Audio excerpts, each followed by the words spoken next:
दोस्तों नमस्कार। देखिए अभी हम प्राकृतिक चिकित्सा में जल चिकित्सा के ऊपर चर्चा कर रहे थे। जल चिकित्सा में जल के द्वारा हम कटी स्नान करते हैं, नीति करते हैं, एनिमा लगाते हैं, ठंडी गर्म सेक करते हैं, भाप स्नान करते हैं।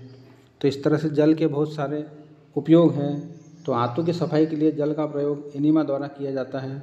उपवास रसाहार में इस प्रयोग की नित्य आवश्यकता होती है।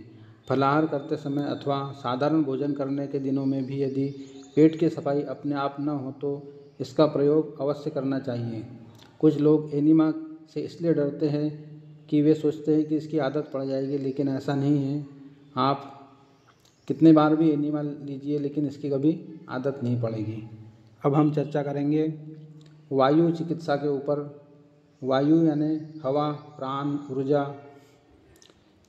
योग में वायु के प्रयोग को प्राणायाम कहते हैं, जिसके विधिवत प्रयोग से अनेक रोग चले जाते हैं।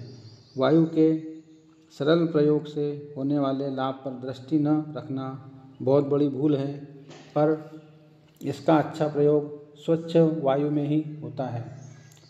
स्वच्छ साफ वायु में खड़े होकर धीरे धीरे नाक द्वारा सांस लेते हुए फेफड़ों को भरना चाहिए और फिर नाक द्वारा ही पूर्ववत निकाल देना चाहिए। कई लोग सांस लेने के बाद उसे फेफड़े में रोकने की सलाह देते हैं, परंतु वायु के फेफड़े में पहुंचते ही उसकी संजीवनी शक्ति प्राण ऊर्जा शरीर ग्रहण कर लेता है। अतः बेजान वायु को रोके रखने में कोई लाभ नहीं है। तो आप खूब प्राणायाम कीजिए, कपालभाति कीजिए, अनुलोम विलोम कीजिए और इससे भावना कीजिए कि हमारे शरीर से गंदगी, रोग, विकार, दोष संचय निकलते जा रहे हैं। इसी तरह से हम चर्चा करेंगे मिट्टी, पानी, धूप, हवा। तो अब धूप के ऊपर चर्चा करेंगे।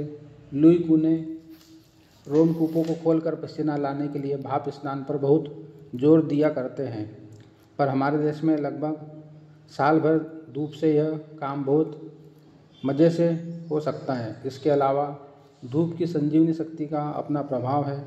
उसमें मिलने वाली अल्ट्रावायलेट किरणों में रोग नाश करने की बहुत अधिक शक्ति होती है। जाड़े में जब कभी भाप भी ली जा सकती है। धूप नहाने के लिए दिन में किसी भी समय नंगे बदन धूप में लेटना चाहिए। केवल सिर को गीले तौलिए आदि से ढके रखना चाहिए। धूप लेने के बाद ठंडे पानी से नहा लेना चाहिए या फिर गीले कपड़े से बदन को पोंछ लेना चाहिए। तो इसके बाद हम कसरत पर चर्चा करेंगे। रक्त संचालन को ठीक रखने के लिए कसरत बहुत उपयोगी है। बुढ़ापे का अर्थ ही है रक्त संचालन में कमी। अतः रोगी को रोग भगाने अथवा नवीन बनाने के लिए कोई न कोई कसरत अवश्य करते रहना चाहिए।